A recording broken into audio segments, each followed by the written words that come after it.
Hai guys, selamat datang di channel Gereja Internet. Jangan lupa klik tombol subscribe dan nyalakan lonceng pemberitahuan supaya kamu bisa mendapatkan pengajaran setiap minggunya tentang kebenaran yang alkitabiah. Klik subscribe itu nggak bayar guys. Tapi dengan klik subscribe, kalian baru saja mendukung Gereja Internet supaya terus dapat berkembang di dunia YouTube. Jangan lupa like, comment, and share ya guys. Saya mau sampaikan satu bagian firman yang penting. Kalau saudara bisa menangkap dengan rohmu, hidupmu akan berubah. Tapi kalau kita hanya belajar dengan pikiran kita, tidak akan pernah bisa mengubah apapun dalam kehidupan kita. Pada bulan yang lalu saya ke Surabaya, dan saya ikut pada session yang terakhir dari School of Ministry yang dibuat oleh pendeta Morris Cirulo di Surabaya.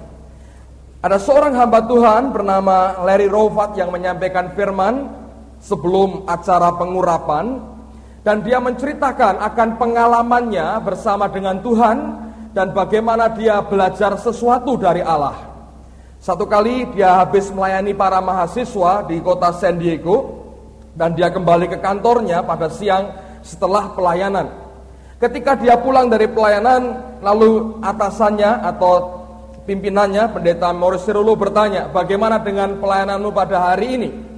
Lalu dia berkata, well, nggak begitu menguntungkan dan nggak begitu enak keadaannya. Dia berkata, nggak tahu kenapa, sepertinya nggak terlalu berhasil saya, dan tidak terlalu enak apa yang saya rasakan pada hari ini. Dan Morris Cirulo terkejut dengan jawaban itu. Dia berkata, apakah pernah ada kebaktian kok tidak enak? Dan dia berkata, ya, aku mengalami itu. Lalu kemudian dia berkata, mesti ada sesuatu yang kamu tidak tepat seperti yang roh Allah minta. Kalau kamu melakukan seperti yang roh Allah minta, tidak ada yang tidak enak dan tidak ada yang tidak beres dalam setiap pelayanan dan ibadah kita, bahkan hidup kita. Ketika saya dengar kesaksian itu, saya tertarik sekali. Saya mencoba berpikir lebih jauh, apakah benar ini? Apakah mestinya begini? Bahwa tidak ada kehidupan, pelayanan, ibadah yang mestinya tidak enak. Mestinya seharusnya semua baik, semua mulia, semua luar biasa. Nah saudara sekalian, oleh karena itu saya mau tunjukkan satu rahasia penting pada malam hari ini. Kalau Anda bisa menangkap dengan rohmu, saya percaya hidupmu akan diubah. Tapi kalau ini sekedar pengetahuan biasa, forget it. Anda boleh lupakan ini dan tidak akan pernah berguna terlalu banyak. Kita harus mengerti sebelum Anda dan saya belajar bahwa hidup kita mesti dalam pimpinan Tuhan, kita harus mengerti akan cara kerja Tuhan.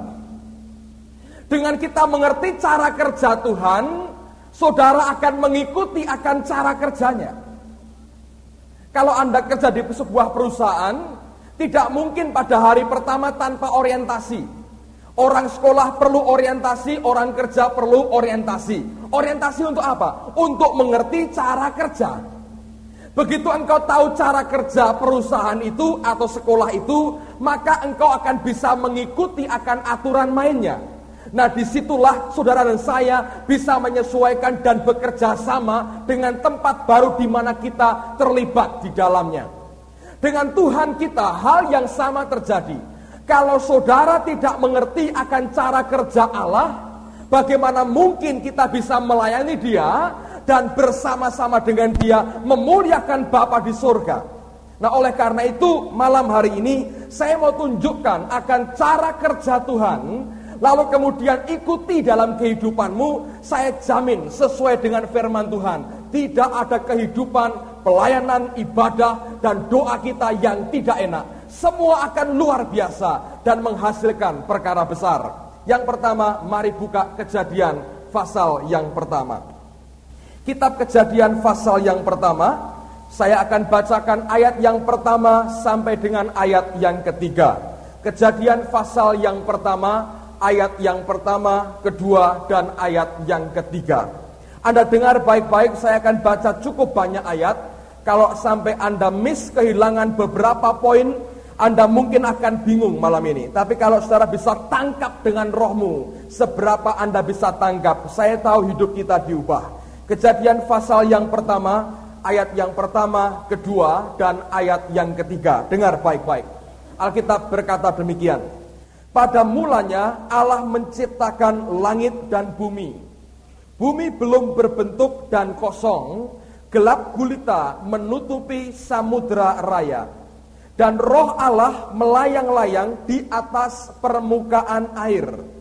Berfirmanlah Allah, jadilah terang, lalu terang itu jadi. Lihat cara kerja Tuhan. Allah mau menciptakan terang. Apa yang dia buat, saudara?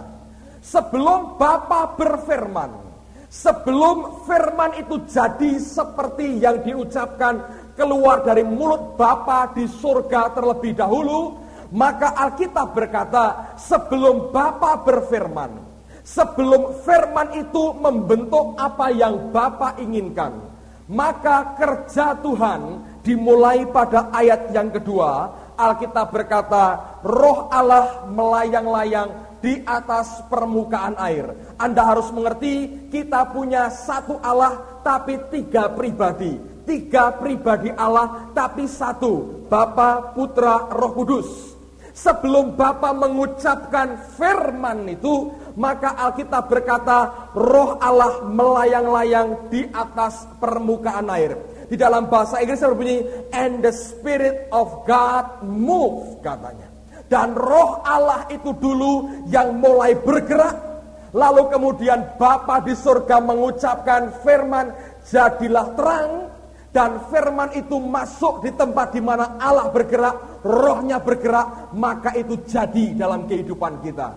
Kalau Anda membaca pola Alkitab, tidak pernah firman Tuhan disampaikan mendahului roh Allah bergerak terlebih dahulu. Mesti dimulai dengan roh Allah bergerak dulu, and the Spirit of God move, lalu kemudian firman diucapkan, dan tempat di mana roh itu bergerak, firman itu akan menjadi seperti yang Bapa ucapkan. Ini pola kerja Tuhan. Kalau saudara tidak mengerti pola kerja ini, maka kita tidak akan pernah bisa menghasilkan sesuatu yang kekal. Sebagai bukti, mari buka firman Tuhan lagi. Mazmur 104. Mazmur 104. Coba Anda perhatikan ini. Mazmur 104 ayat yang ke-30. Mazmur 104 ayat yang ke-30. Dikatakan demikian oleh firman Tuhan. Apabila engkau mengirim rohmu, mereka tercipta, dan engkau membaharui, renew, muka bumi, the face of the earth. Ketika Tuhan mengirimkan rohnya, Alkitab berkata, mereka tercipta. Penciptaan itu dimulai ketika and the Spirit of God move. Ketika roh Allah bergerak, maka di dalam pekerjaan gerak roh Allah itulah firman diucapkan dan firman itu bekerja. Yang bisa membuat, menciptakan firman menjadi kenyataan, realita, itu roh Allah, saudara. Kalau Anda baca dalam proses kelahiran Yesus, Alkitab berkata, malaikat datang kepada Maria berkata, Roh Kudus akan melingkupi kamu, maka kamu akan mengandung. Yohanes pertama berkata, dan firman itu telah menjadi manusia. The word become flesh. Firman itu jadi daging, jadi manusia. Kapan saatnya? Ketika roh Allah dulu bergerak melingkupi Maria, itulah prosesnya terjadi. Pekerjaan atau cara kerja Allah adalah sebelum apapun dikerjakan, and the Spirit of God move, dan roh Allah yang pertama-tama harus bergerak terlebih dahulu. Coba lihat orang Israel, 40 tahun. Tiang awan, tiang api. Mereka hanya tunggu kalau tiang awan, tiang api bergerak, maka orang Israel bergerak terlebih dahulu. Kalau kita bergerak di tempat di mana roh Allah tidak bergerak, saudara akan tinggal dalam kedagingan, dan dalam kedagingan tidak ada urapan, dan tanpa urapan engkau tidak pernah bisa menghasilkan apa yang benar dalam pandangan mata Allah, dan tidak pernah ada nilai kekal yang engkau bisa hasilkan. Ayub pasal yang ke-33. Lihat lagi sekarang, Ayub 33 ayat yang keempat. Ayub 33. Kitab Ayub pasal yang ke-33 ayat yang keempat. Ayub 33 ayat yang keempat. Dikatakan demikian oleh firman Tuhan, Roh Allah telah membuat aku, dan nafas yang maha kuasa membuat aku hidup. Penciptaan manusia itu dikatakan roh Allah yang membuat aku. Allah yang berfirman, tapi yang mewujudkan sampai jadi adalah pekerjaan roh Allah. Itulah sebabnya ketika dunia diciptakan, maka yang pertama bergerak adalah roh Allah. Dan di tempat di mana roh Allah itu bergerak, maka ketika firman diucapkan akan jadi seperti yang dikatakan oleh Bapa yang di surga. Saudara sekalian, buat kita harus belajar. Kalau engkau mau dalam pimpinan Tuhan, mau mengerti urapan Allah, mengerti akan nilai kekal dalam hidup kita, menghasilkan perkara besar, bergeraklah di tempat di mana roh Allah bergerak dan jangan keluar dari tempat itu. Contoh berikutnya, coba kitab Hakim-Hakim pasal yang ke-13. Hakim-Hakim pasal yang ke-13. Anda perhatikan pada ayat yang ke-25. Hakim-Hakim pasal 13 ayat yang ke-25. Saya bacakan mulai 24 supaya saudara bisa mengerti akan gambarannya. Hakim-Hakim 13 ayat yang ke-24 dan 25. Lalu perempuan itu melahirkan seorang anak laki-laki dan memberi nama Simson kepadanya. Anak itu menjadi besar dan Tuhan memberkati dia. Perhatikan ayat yang ke-25. Tuhan mulailah hatinya digerakkan oleh roh Tuhan di Mahanedan yang terletak di antara Soa dan Esitau. Dalam bahasa Inggrisnya dikatakan bahwa and the Spirit of the Lord began to move upon him. Dan roh Allah mulai bergerak di atas dia. Anda harus tahu pekerjaan roh Allah. Roh Tuhan tinggal di dalam kita, tinggal bersama kita, dan tinggal di atas kita, upon us, di atas kita. Di dalam kita, dia menguduskan kita, dia membetulkan akan hidup kita, dia menyucikan kita, dia membuat akan nurani kita bersih.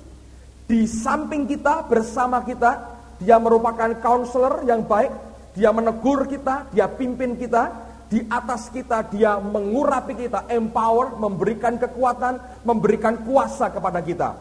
Simson tidak pernah bisa bergerak sebelum roh Allah bergerak di atasnya. Alkitab berkata, and the Spirit of the Lord began to move upon him. Sebelum Simson dipakai Allah luar biasa, yang bergerak adalah adalah Allah dulu. Sebelum dia bisa dipakai Allah luar biasa, Simson tidak pernah bisa menjalankan inisiatif pertama. Saudara, saya mau katakan sekali lagi. Kalau Anda mau dipimpin roh Tuhan, inisiatif pertama mesti datang dari Allah. Seperti cara kerja dia. Ketika roh Allah bergerak, maka penciptaan terjadi. Ketika roh Allah bergerak di atasnya Simson dipakai oleh Tuhan. Ini cara kerjanya. Kalau engkau melanggar cara kerja ini, saya katakan tidak banyak hasilnya. Saya masih ingat hampir 2 bulan lalu ketika Tuhan kunjungi saya, jelas sekali. Dia berkata, kamu jangan terlalu over kreatif, katanya. Kreativitas itu baik, tapi harus ditundukkan di bawah kemauanku. Kalau kamu ingin melihat perkara besar terjadi lewat hidup dan pelayananmu. Kalau tidak, jangan harapkan ada sesuatu yang besar terjadi. Mesti dimulai ketika roh Allah bergerak dulu. Dan di tempat di mana roh Allah bergerak, kita tinggal mengikuti gerakan roh Allah itu. Maka engkau akan menikmati semua yang luar biasa dari Tuhanmu. Ayat berikutnya, coba buka Kisah Rasul pasal yang pertama ayat yang ke-8. Kisah Rasul pasal yang pertama ayat yang ke-8. Dikatakan demikian oleh firman Tuhan. Kisah Rasul pasal pertama ayat yang ke-8. Tetapi kamu akan menerima kuasa dalam bahasa Inggrisnya, apa Indonesianya? Kalau Roh Kudus turun ke atas kamu.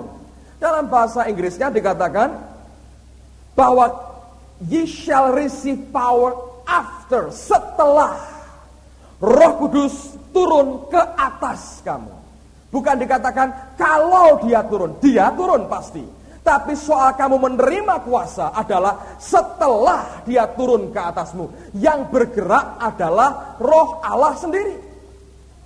Di luar di mana Allah bergerak, saudara tidak akan pernah bisa mendapatkan urapan apa-apa. Coba buka dalam Keluaran pasal yang ke-30.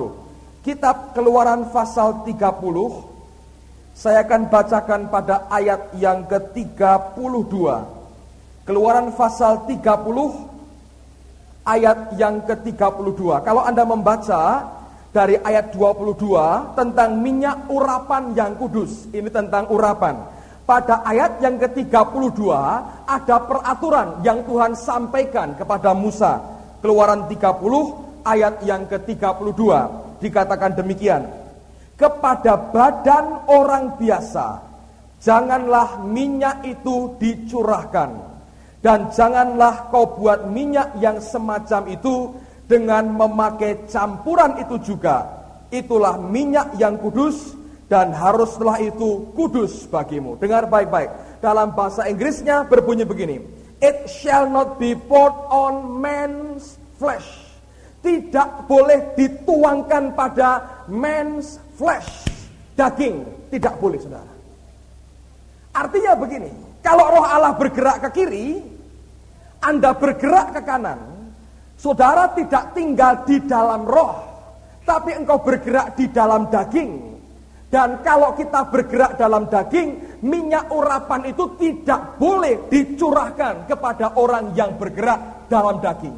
Anda boleh ngotot sampai suara Anda habis, tidak pernah ada hasil apapun dalam kehidupan kita.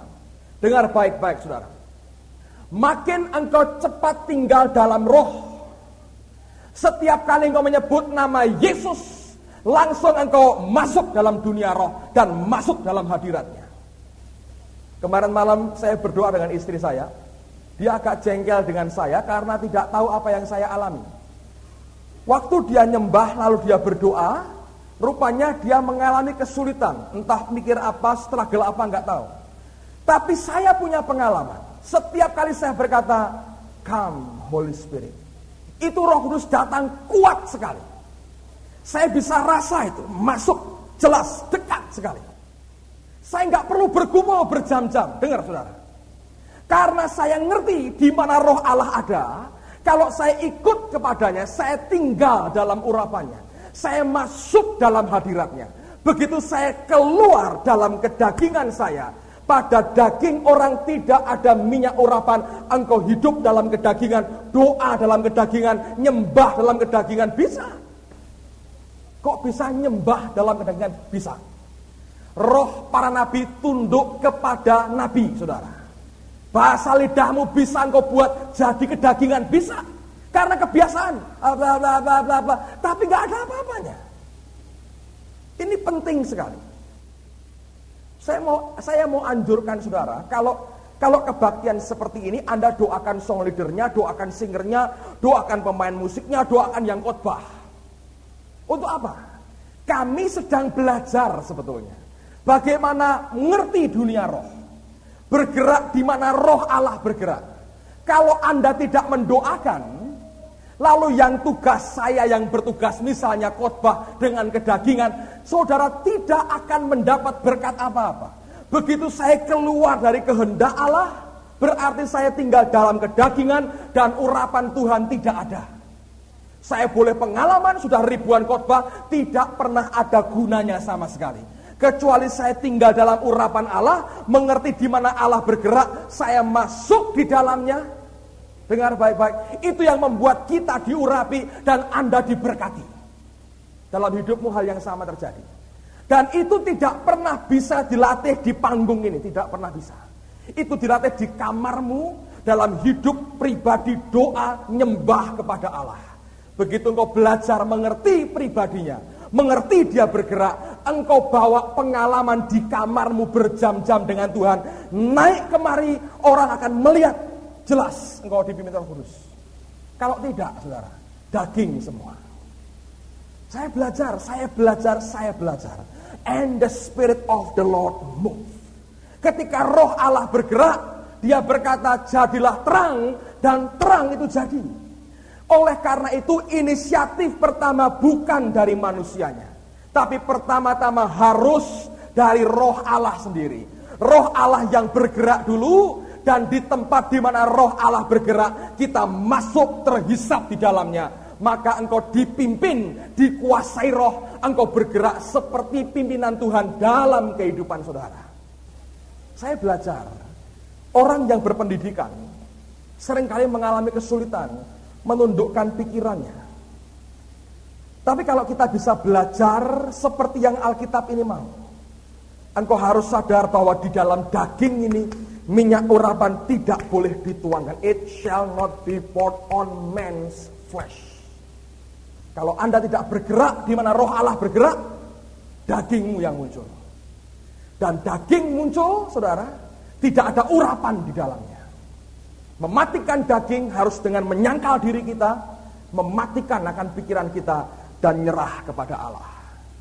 Saudara sekalian, kalau Anda bisa tangkap ini, di rumah masing-masing mulai hari ini mesti hidup kita beda.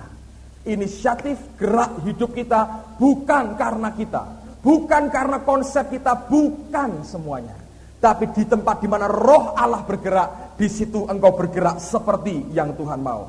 Ayat berikutnya, Kejadian pasal 8 ayat yang ke-6.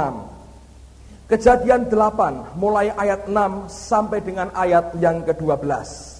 Kejadian pasal yang ke-8 ayat 6 sampai dengan ayat yang ke-12. Ini gambaran, saudara. Roh Kudus tidak tinggal dalam kedagingan kita, tapi di dalam roh kita, kata firman Tuhan. Kejadian 8 mulai ayat yang ke-6. Sesudah lewat 40 hari, maka Nuh membuka tingkap yang dibuatnya pada bahtera itu. Lalu ia melepaskan seekor burung gagak, dan burung itu terbang pulang pergi sampai air itu menjadi kering dari atas bumi. Kemudian dilepaskannya seekor burung merpati untuk melihat apakah air itu telah berkurang dari muka bumi. Tetapi burung merpati itu tidak mendapat tempat tumpuan kakinya, dan pulanglah ia kembali mendapatkan Nuh ke dalam bahtera itu, karena di seluruh bumi masih ada air. Lalu Nuh mengulurkan tangannya, ditangkapnya burung itu dan dibawanya masuk ke dalam bahtera. Ia menunggu 7 hari lagi, kemudian dilepaskannya pula burung merpati itu dari bahtera. Menjelang waktu senja, pulanglah burung merpati itu mendapatkan Nuh, dan pada paruhnya dibawanya sehelai daun zaitun yang segar. Dari situlah diketahui Nuh bahwa air itu telah berkurang dari atas bumi. Selanjutnya ditunggunya pula 7 hari lagi, kemudian dilepaskannya burung merpati itu, tetapi burung itu tidak kembali lagi kepadanya. Aneh sekali. Ketika bumi tergenang air, gagak dilepas. Alkitab tidak mengatakan maka Nuh mengambil gagak itu kembali dan dibawa masuk ke dalam bahteranya. Dibiarkan. Kenapa? Gagak makan bangkai, saudara. Flesh. Tapi ketika merpati dilepas, bangkai banyak. Dia nggak mau bangkai. Dia mau daun zaitun segar. Dia bawa pulang kepada Nuh. Roh Kudus jangan diberi bangkai, saudara.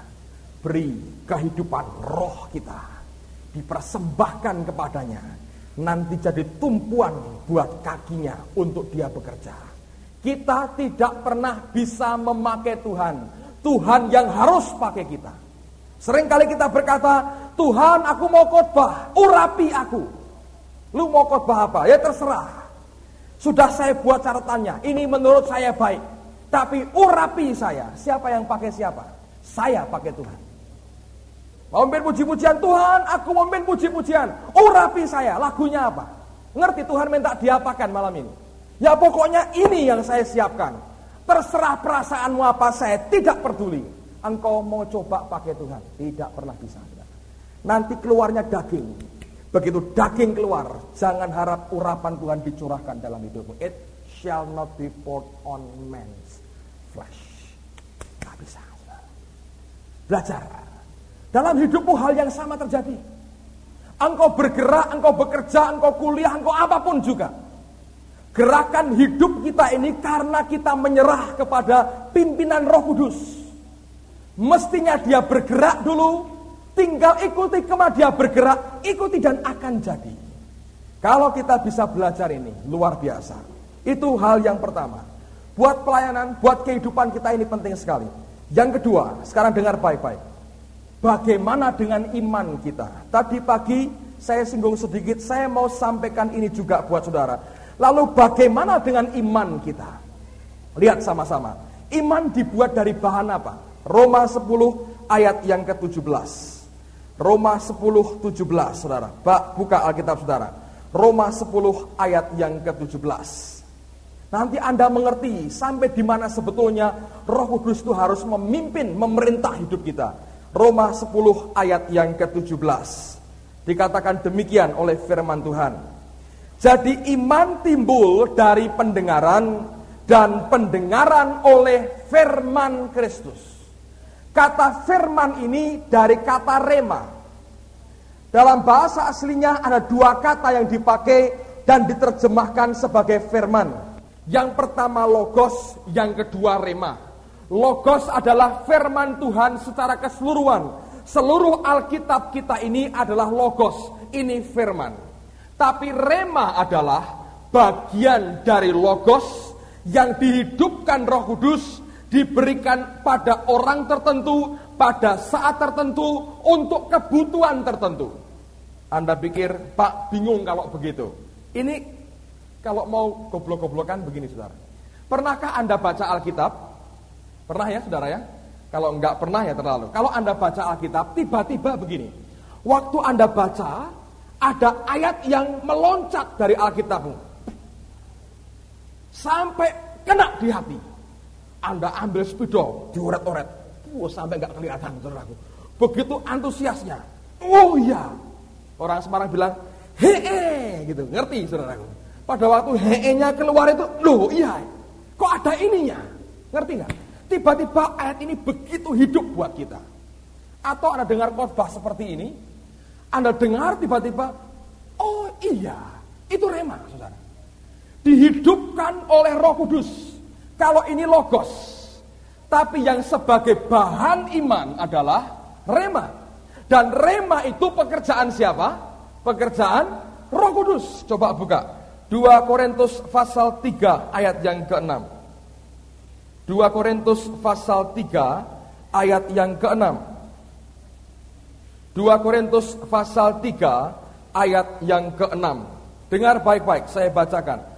Ialah membuat kami juga sanggup menjadi pelayan-pelayan dari suatu perjanjian baru yang tidak terdiri dari hukum yang tertulis, tetapi dari roh. Sebab hukum yang tertulis mematikan, tetapi roh menghidupkan. Bahasa Inggrisnya, the letter killed, but the spirit gave life.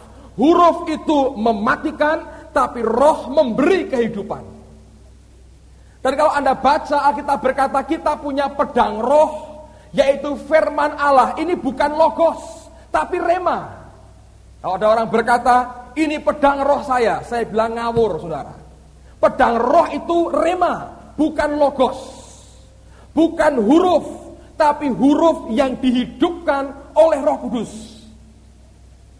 Anda harus baca logos sebagai perbendaraan kita. Dan Roh Kudus akan membuatnya jadi rema, jadi makanan buat kita. Kalau Anda ngerti ini, tahu dia berperan luar biasa. Nah, sekarang buka ayat berikutnya. 2 Korintus pasal yang keempat. Ini penting sekali. Saya mau jelaskan yang ini panjang lebar. Anda dengar baik-baik, ini merubah cara berpikir saya. Pasal 4 sekarang, dalam 2 Korintus pasal 4 ayat yang ke-13. 2 Korintus 4 ayat yang ke-13. Dengar saudara.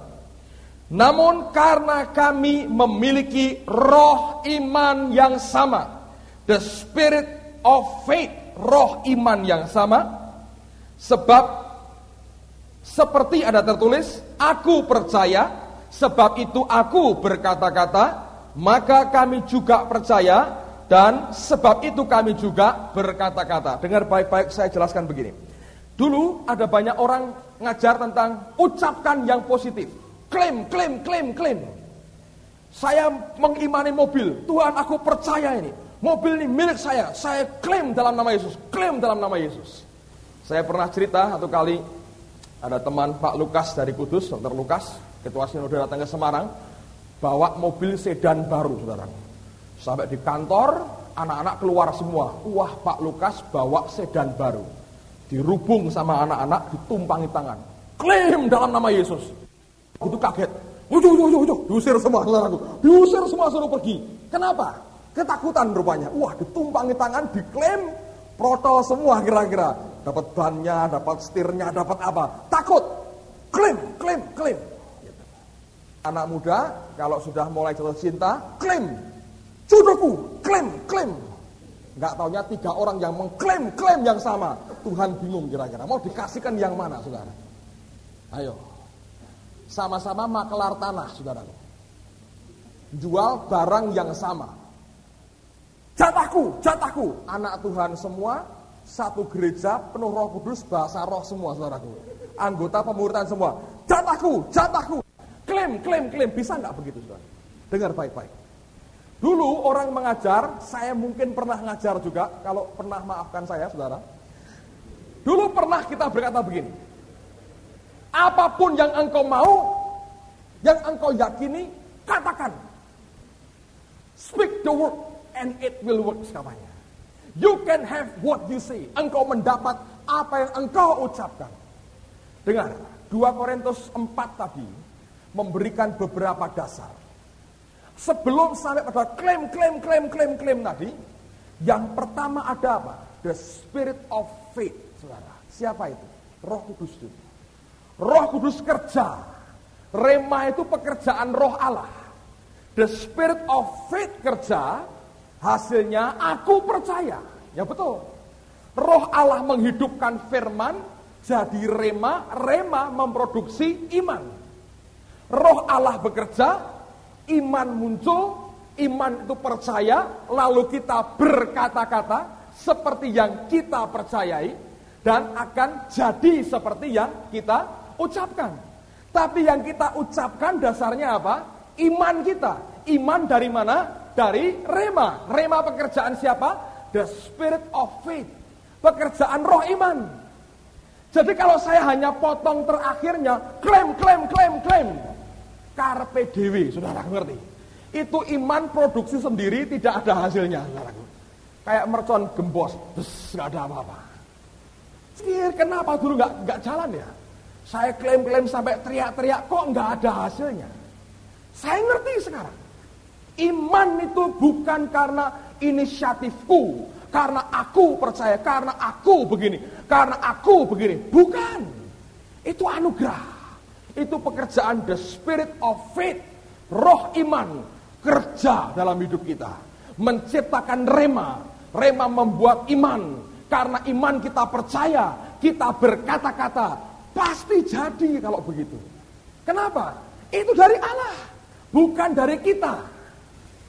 Pak Tanto, saya pernah mengalami peristiwa yang kurang begitu enak, tapi tidak pernah saya lupakan karena diwelehke saya ini, saudara. Tahun 80-an, kami berdua diajak Pak Adi Sutanto mendoakan seorang om tua yang sakit buta, 2 matanya buta. Umur sudah kira-kira mungkin 60 lebih, itu hampir 70 itu om. Kalau jalan sudah susah. Buta, digandeng sama istrinya sama anaknya. Kebetulan anaknya ini teman baik kami, dan ini omnya buta. Dulu pernah kecil, saudara, kita KKR di Mugas, lalu ada pendeta yang khotbah, itu Pak Budi masih ingat. Ayo doakan yang sakit, ya semua didoakan, ditengking dari panggung, yang sembuh, yang lumpuh jalan. Nah ini om ini buta sebetulnya, bukan lumpuh, buta. Jalan, dia hanya dengar jalan, nggak dengar yang lumpuh jalan, dia hanya dengar jalan, dia bangkit jalan, saudaraku. Wah Wah, semua orang tepuk tangan, katanya lumpuh jalan. Memang nggak lumpuh, buta, saudaraku. Aduh, saya pikir kita ini konyol sekali seringkali. Anda sering lihat orang lumpuh didoakan di KKR? Diuyak-uyak, ditengkingi, dibentak-bentak. Bangun, bangun. Tidak bangun. Nggak ada iman sih, katanya gitu. Waduh, kita ini orang kurang ajar bener, saudara. Orang sudah sakit, ditekan-tekan begitu. Nah, saya pernah ngalami, tahun 80 diajak doakan om ini. Loh, baru tahu akhirnya, oh ini nggak lumpuh ini orang. Lalu orang tepuk tangan tuh ngapain? Ya sudah, biarlah. Mudah-mudahan nggak ada orang tahu, saudara. Memang kita nggak niat untuk nipu orang ya, dianya nggak dengar gitu ya. Nah, buta total. Kalau lihat nggak ada sinar sama, buta total. Terus kami doakan, Pak Adi nggak mau doakan. Nggak tahu, nggak percaya, nggak yakin juga atau gimana, atau saya pokoknya dengan Pak Adi suruh doakan. Dulu harus terima Yesus, ngundang Yesus masuk di hati.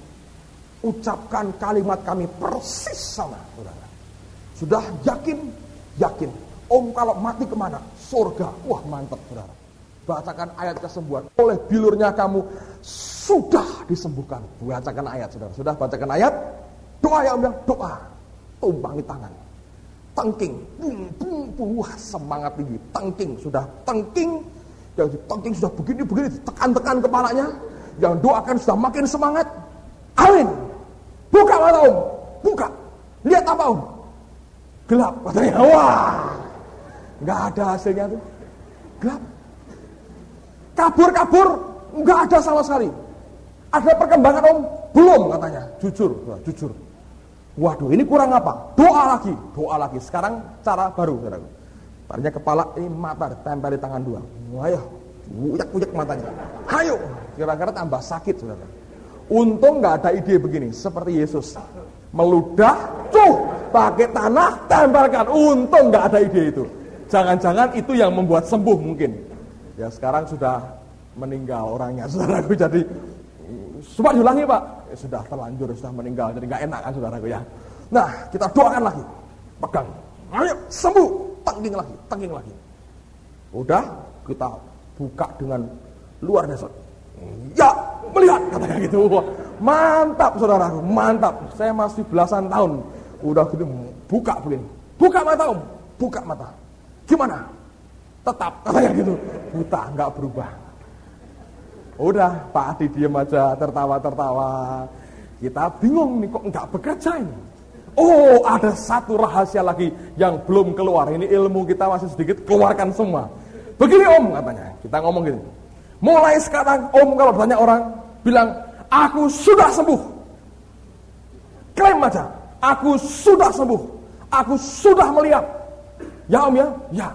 Ucapkan apa om? Sudah sembuh. Nah bagus, tapi masih buta tuh. Oh gak apa-apa, ucapkan terus pokoknya. Ini om tua saudaraku. Aduh kesian nih ya orang-orang tua ini. Lalu kemudian kita bilang, ayo ucapkan. Speak the word. Waduh, bukunya Kenneth Hagin keluar semua. Ayo ngomong, ucapkan. Ya sembuh, om sembuh. Melihat, sembuh. Ucapkan. Dah pulang saudaraku. Sembuh enggak? Belum, tinggal pulang. Oh iman nanti sementara kami pulang bisa sembuh. Bisa iman itu bekerja, proses. Nah, kalau sudah nggak sembuh, alasan macam-macam. Oh proses nantinya gitu. Paling pintar cari alasan. Sampai di kantor, Pak Adi di mobil tuh diam aja. Dia ketawa-ketawa. Saya jangan curiga, ini orang kok ketawa-ketawa ini mau ngapa dia. Biasanya kalau sudah ketawa-ketawa dia nembak dari belakang. Dan gitu. Akhirnya kami sampai di kantor, terus dia ngomong gini. Tadi kalian suruh dia apa? Ya mengucapkan kata-kata iman. Mengucapkannya gimana? Ya suruh bersaksi, ngomong, kalau aku sudah sembuh. Terus dia ngomong gini, boleh nggak nanti hari Minggu saya undang om itu saksi di kebaktian. Saudara-saudara, saya sudah sembuh. Boleh nggak? Oh jangan, saya bilang gitu. Loh kenapa? Lo masih buta.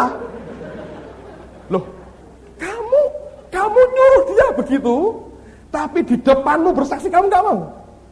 Ya, enggak begitu caranya, saudara. Mau bulat lagi enggak bisa, saudara. Kenyataan gimana? Lama-lama saya pikir bodoh saya ini, saudara. Saya ambil hanya sepotong yang terakhirnya. Ucapkan. Enggak ada apa-apa, saudara. Sebelum Anda menggenapi dulu. The spirit of faith dimiliki Paulus. Lalu dia berkata, sebab itu aku percaya. Roh Kudus itu menghasilkan rema. Rema membuat iman. Iman membuat kita berkata, aku percaya. Karena percaya, aku berkata-kata. Yang dia ucapkan perkataan ini dari iman. Iman dari rema. Rema dari the spirit of faith, roh iman. Jadi saya mau tanya, itu kalau begitu imannya siapa sebetulnya? Hah? Imannya siapa? Imannya Tuhan, saudara. Coba buka Roma 3 ayat 3. The faith of God, ini luar biasa. Roma 3 ayat 3. Coba buka Alkitab, saudara. Roma 3 ayat 3. Roma 3 ayat 3. Saya bacakan dulu bahasa Indonesianya, Anda cek di rumah King James. Ini ayat powerful, luar biasa. Saya bacakan dulu. Roma 3 ayat 3. Jadi bagaimana jika di antara mereka ada yang tidak setia? Dapatkah ketidaksetiaan itu membatalkan kesetiaan Allah? Dalam bahasa Inggrisnya jauh sekali. Dikatakan begini. For what if some did not believe? Bagaimana kalau ada beberapa yang tidak percaya? Shall their unbelief, apakah ketidakpercayaan mereka membuat the faith of God, iman daripada Allah itu without effect? Apakah kalau ada beberapa yang tidak percaya itu membuat the faith of God, imannya Allah itu tidak menghasilkan apa-apa? Jawabannya apa? Tidak. Dengar baik-baik. Ini rahasia besar, saudara. Kalau engkau bergerak dengan pimpinan Roh Kudus, maka imanmu adalah iman yang muncul dari the spirit of faith, dari roh iman. Karena ini pekerjaan Roh Kudus, Paulus berkata itu adalah the faith of God, imannya Allah. Dan imannya Allah itu tidak terpengaruh kalau seandainya di sekitarmu semuanya orang tidak percaya sekalipun, tidak jadi masalah. Kalau itu iman-iman palsu, saudara, dengan gampang begitu tantangan muncul, engkau goyah. Tapi kalau the faith of God, imannya Allah, siapa bisa menggoncangkan imannya Tuhan? Kalau engkau bergerak di mana roh Allah bergerak, Roh Kudus yang bahkan membangkitkan iman dalam hidupmu, itu bukan imanmu sendiri, tapi itu imannya Allah, the faith of God. Luar biasa. Saya baru ngerti begini, saudara. Benny Hinn KKR di Chicago, ada orang gak Kristen, perempuan lumpuh sama sekali, sudah kumpul kebo dengan seorang laki-laki, punya anak satu. Belum kawin, kumpul kebo, punya anak satu, perempuannya lumpuh. Dibawa oleh suaminya ke KKR. Duduk di belakang di kursi roda. Waktu mereka menyembah Tuhan, Roh Kudus menjamah wanita ini. Sampai goncang badannya. Ketika goncang badannya, dia nervous, bingung. Kenapa aku goncang? Karena nervous ngerokok. Ketika ngerokok tambah keras goncangannya, tiba-tiba lompat, berdiri, sembuh, jalan, saudara. Sembuhnya pada waktu apa? Ngerokok, saudara. Ini orang gak beriman. Banyak orang-orang ateis datang di kebaktiannya, disembuhkan Tuhan. Sampai dia berkata begini, kalau ada orang yang tidak sembuh, aku tidak berani berkata, kamu kurang iman. Karena buktinya yang ateis sembuh. So what? Kenapa ini? The faith of God ada di dalam pendeta ini. Tidak peduli keadaan sekitar seperti apa, akan kerja dengan luar biasa. Ngerti, saudara? Tidak berarti, silahkan ngerokok, ngawur, saudara. Engkau sedang menciptakan kanker dalam paru-parumu. Dengar baik-baik, bertobat makanya. Itu membakar uang tiap hari. Jangan, saudara. Saya mau katakan bahwa apa poin saya? Ngerokok boleh, bukan?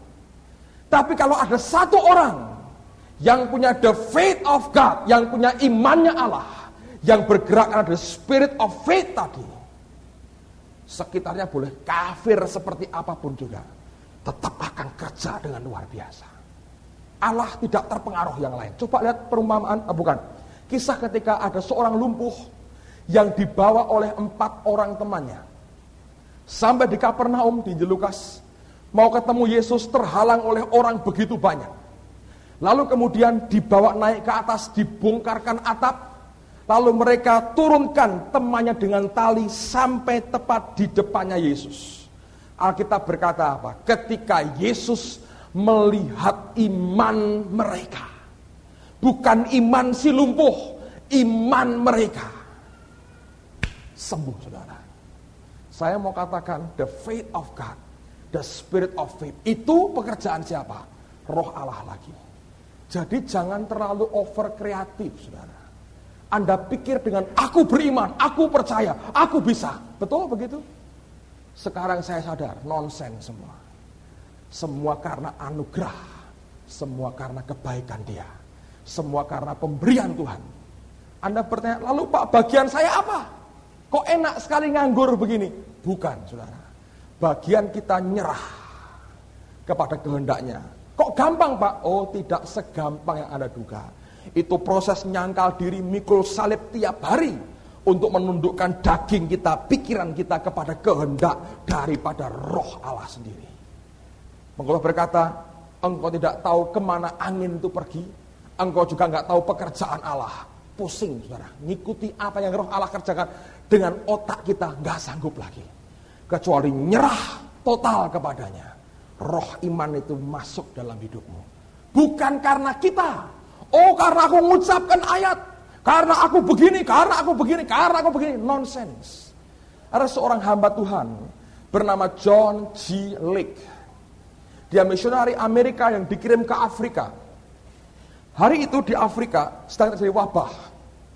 Orang tumpah darah terus mati. Sakit beberapa hari, tumpah darah mati. Dia masuk ke daerah itu dan dia doakan mereka. Orang-orang sakit yang dia doakan sembuh dan sehat kembali. Setelah itu ada sebuah kapal rumah sakit dari pemerintah Inggris kalau nggak salah merapat di pelabuhan di Afrika tempat wabah itu ada.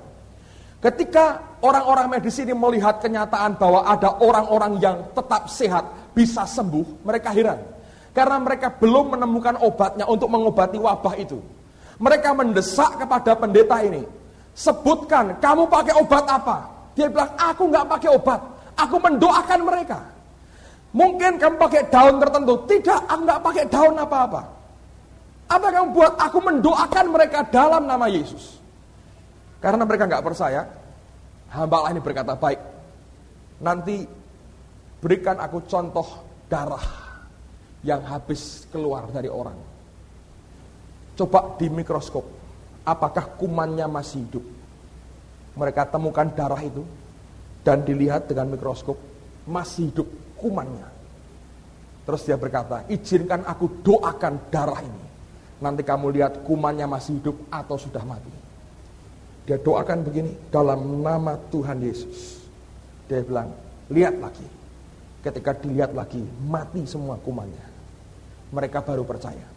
Anda tahu ini orang dipakai Allah luar biasa. Dari mana dia dipakai? Dia berkata dalam sebuah kesaksian hidupnya, dia berkata begini, Tuhan, aku sudah capek sekali. Mencoba ini, coba ini, coba ini, coba ini, coba ini. Aku gagal semua. Aku sudah frustrasi, aku gagal Tuhan. Aku tidak bisa berbuat apa-apa lagi. Roh Allah hadir berkata, kalau engkau berkata kamu sudah tidak bisa berbuat apa-apa lagi, bagus, nyerah dengan pimpinanku. Aku pakai hidupmu.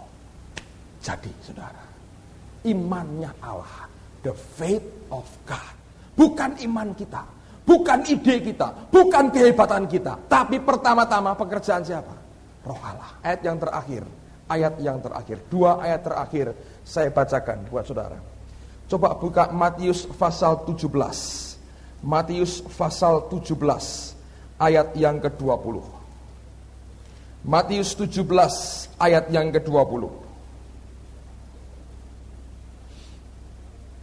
Matius 17 ayat yang ke-20. Matius 17 20. Ia berkata kepada mereka, karena kamu kurang percaya, sebab aku berkata kepadamu, sesungguhnya sekiranya kamu mempunyai iman sebesar biji sesawi saja, kamu dapat berkata kepada gunung ini, pindah dari tempat ini ke sana, maka gunung ini akan pindah. Anda pernah lihat biji sesawi? Itu besarnya sebesar satu butir pasir. Hanya sebutir pasir. Dia berkata, kalau kamu punya iman sebutir pasir saja, ngomong ke gunung, pindah, gunungnya pindah. Kita berkata, Tuhan, imanku sebesar biji jagung, tapi batu suruh pindah aja gak bisa. Aku Tuhan seperti biji salak, kerikil saya pindah tidak bisa. Ada orang gak puas, saya sebesar biji mangga Tuhan, tapi untuk beriman soal flu aja tidak bisa katanya. Dia berkata, kalau kamu punya iman sebesar satu butir pasir, ngomong ke gunung, pindah, gunungnya pindah. Saya terus terang bergumul tentang ayat ini. Mana kenyataannya Tuhan? Saya bilang, apakah ini Tuhan menyindir kita? Artinya kamu gak ada iman sama sekali. Imanmu sebesar bakteri, mungkin begitu. Harus pakai mikroskop baru ketahuan. Apa begitu maunya Tuhan? Coba lihat rahasianya, Iman sebesar biji sesawi berkata kepada gunung ini, pindah, akan pindah. Iman seperti apa yang memindahkan gunung? Lihat Sakaria pasal yang keempat, ayat 6 dan ayat yang ke-7. Sakaria pasal 4 ayat 6 dan ayat yang ke-7. Sakaria 4 ayat 6 dan ayat yang ke-7. Dikatakan demikian oleh firman Tuhan. Maka berbicaralah ia, katanya, inilah firman Tuhan kepada Zerubabel, bunyinya, bukan dengan keperkasaan dan bukan dengan kekuatan, melainkan dengan rohku, by my spirit, firman Tuhan semesta alam. Ayat 7. Siapakah engkau gunung yang besar? Di depan Zerubabel engkau menjadi tanah rata. Bukan di depan Tuhan, di depan Zerubabel, gunung yang besar akan jadi tanah yang rata. Mengapa sampai dia berkata begitu? Ayat sebelumnya Allah berkata, bukan dengan keperkasaan, bukan dengan kekuatan, melainkan dengan rohku, firman Allah. The spirit of faith lagi. Kalau Roh Kudus yang nyuruh saudara pindah, baru pindah. Tapi kalau iman dipompa-pompa dengan menyembah-nyembah, mompa iman, saya berkata nonsens, gak ada hasilnya. Itu iman buatan sendiri, saudaraku. Bukan orisinil, the faith of God. Tapi kalau Roh Allah yang berkata, Semarang punya gunung, tahu? Gunung Berintik namanya, saudaraku. Di belakang katedral itu. Dulu saya sekolah di sana, di mana SD Bernardus di Domenico Savio, belakangnya ada gunung, namanya Gunung Berintik, kalau Anda tahu. Anda ngomong ke Gunung Berintik, pindah, saudara, bingung kira-kira orangnya. Tapi dari mana? Bukan dari pikiran kita, bukan dari ide kita, bukan dari keperkasaan, bukan dari kekuatan, tapi dari rohku, firman Tuhan. Di depan Zerubabel, gunung besar akan jadi tanah yang rata. Ngerti nggak, saudara? Iman kecil itu bukan berarti kita nggak ada apa-apanya, tapi itu wujud nyerah kepada Allah. Yield ourselves to the Lord, menyerahkan diri kita sepenuhnya kepada Allah. Saya berkata buat saudara, pengertian ini membongkar teologi saya habis-habisan, saudara. Saya bilang, Tuhan, saya belajar lebih banyak lagi. Coba masukkan dalam roh. Saya pernah baca kisah hidup pendeta Smith Wigglesworth. Ada orang berkata dia pernah bangkitkan 14 orang mati, ada yang berkata 21. Saya bilang gak usah 14 atau 21, 10 aja sudah hebat, saudara. Jadi berapapun dia bangkitkan, ini orang luar biasa. Ada satu ciri dari orang ini, apa? Tiap hari dia perjamuan kudus pribadi, tiap hari. Saya terus terang tidak menganjurkan Anda seperti itu, lalu tiap hari gini-gini sendiri di rumah, bukan begitu. Bukan, maksud saya hanya mau sampaikan, orang ini menurut saya Tuhan pimpin dia ke situ. Tapi saya mau katakan ada simbol yang luar biasa dari kejadian di Bait Allahnya Salomo. Dalam 2 Tawarikh pasal 5, ketika mereka menyembah Tuhan, bahwasanya Engkau baik, dan bahwa kasih setianya untuk selama-lamanya. Ketika mereka menyembah Tuhan, Alkitab berkata para imam tidak tahan untuk berdiri. Saya berdoa satu kali level penyembahan kita akan membuat kita tidak tahan berdiri. Bukan karena capek, Pak, setengah jam berdiri terus saya duduk, bukan. Tapi karena the presence of the Lord, karena hadirat Allah. Dalam beberapa kali doa malam kita pernah ngalami masa yang luar biasa. Saya percaya akan terus berkembang dengan makin kuat, karena saya melihat pekerjaan Roh Allah makin kuat di tengah-tengah kita. Saya berdoa supaya level penyembahan kita sampai membuat kita tidak tahan berdiri.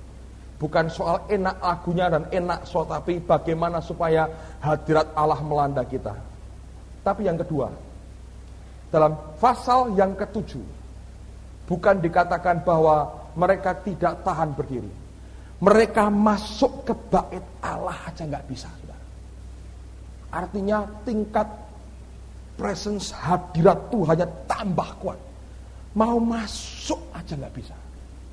Bayangin, kalau misalnya terjadi minggu depan misalnya, ada jam 5 ada 2 orang datang ke sini berdoa dulu di depan sembahyang, gitu. Tiba-tiba hadirat Allah turun penuh.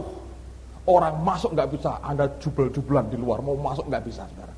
Itu seperti itu, pasal 7. Kok bisa? Kalau Anda baca, ada korban sembelian dan korban bakaran yang disambar oleh api Tuhan. Ketika api Allah menyambar 2 korban itu, hadiratnya turun tambah kuat. Urapan yang ada itu tambah kuat.